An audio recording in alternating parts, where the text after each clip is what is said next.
Hey guys, Keith again with Bulletproof RC.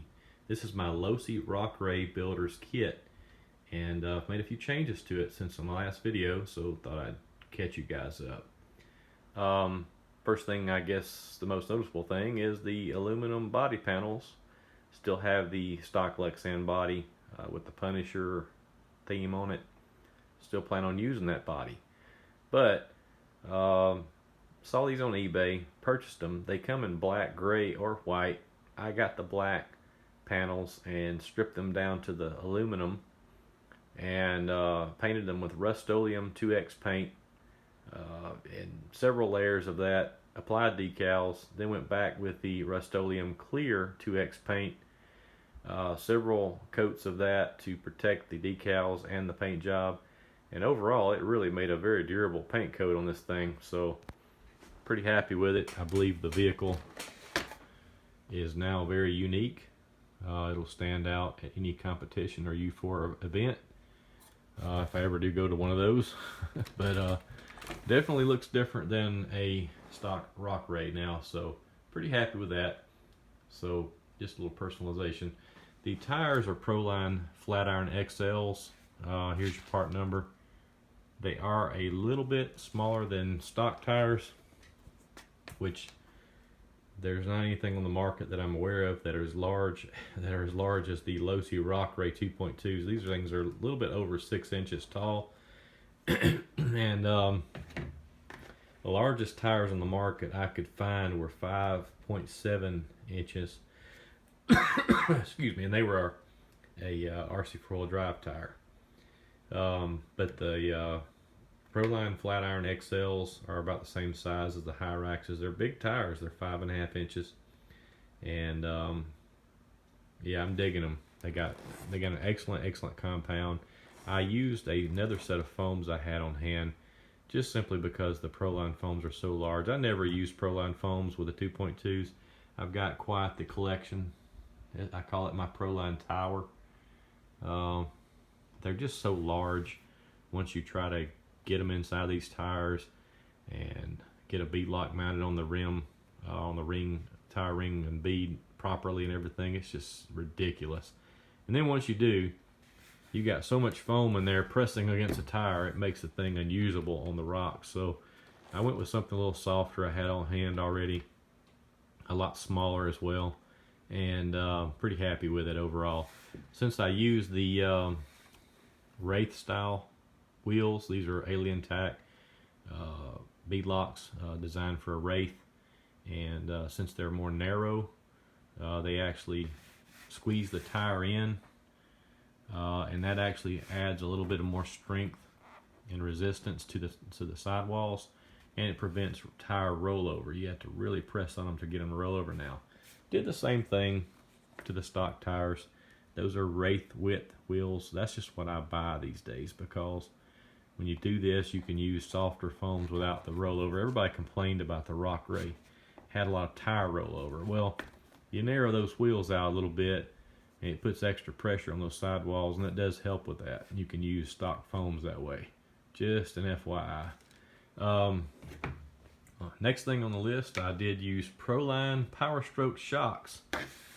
These are slash rears on the front of the vehicle. They're a little bit shorter than the stock shocks, but using the inside screw position, it does even out.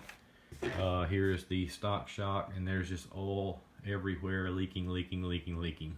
So yeah, we couldn't have that. I don't remember having trouble with my RTR Rock Rey leaking, and I took a lot of care with building this thing, so I don't know what the deal is, but all 4 shocks are just leaking ridiculously. So that's annoying. So anyway, like I said, these are a little bit shorter, Prolines are, but you can't beat Proline quality, and I have got a box full of Proline Powerstroke spring rates, so it just makes sense. All of my vehicles, except for my UDR, has Proline Powerstrokes, and that will be what I continue to buy as long as Proline makes them. Love the way they assemble. The rebuild is easy. They're smooth as silk. They don't leak. You just can't beat a Proline shock. Here is the Proline XTs for the rear. They're a little bit longer. than the stock shocks, but using these stock positions, everything evens out. You get a little bit more droop, but at full compression, it bottoms out just before the upper truss hits the rear of the cage. So it works out quite well. And of course, again, Proline quality.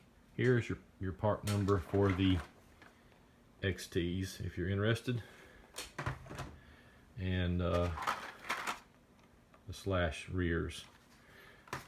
All right, next on the list, already had Ssd third member and front gearbox in this thing in aluminum, just to make sure that the mesh of the ring and pinion always stays intact, and simply because Ssd does give you larger bearings. That was on a previous video, but I wanted to stiffen up the drivetrain a little bit, so I chose an Ssd Rear Driveshaft, and that is made out of steel, and there's your part number. Just because I'm running an 8-scale system in this thing, censored, and I knew that was going to be the next thing to go. Just because you use the stock screw pins, ordered a set of those. Here's your part number. You get 10 of them, and I don't like once I used thread lock when I built this thing, and I put those screw pins in. That sets up. I use blue, but still, when you taking them out, you start to feel like it's stripping out a little bit. I never reuse those things. I always use new ones every time I put new thread lock and change anything out on that. It just makes me feel better. I don't want one of those strip out. If they do, they're a pain in the butt to drill out. So, get this vehicle to roll back over here. In the front, used Hot Racing steel drive shafts, or CVDs. Same thing, use the new screw pins from Vatera. Here is your part number for those. That's the only brand of metal CVDs on the market for the front of the Rock Rey, as far as I'm aware. And I knew that using this thing for crawling the way I am, I just want to stiffen up that drivetrain. Other than that, that's really about it. I don't think I showed the T-bone skid. I did put that on there and fashioned my own front skid out of a piece of plastic. I think that's about it, guys. Pretty happy with this vehicle. It's amazing how this thing ascends up a rock face.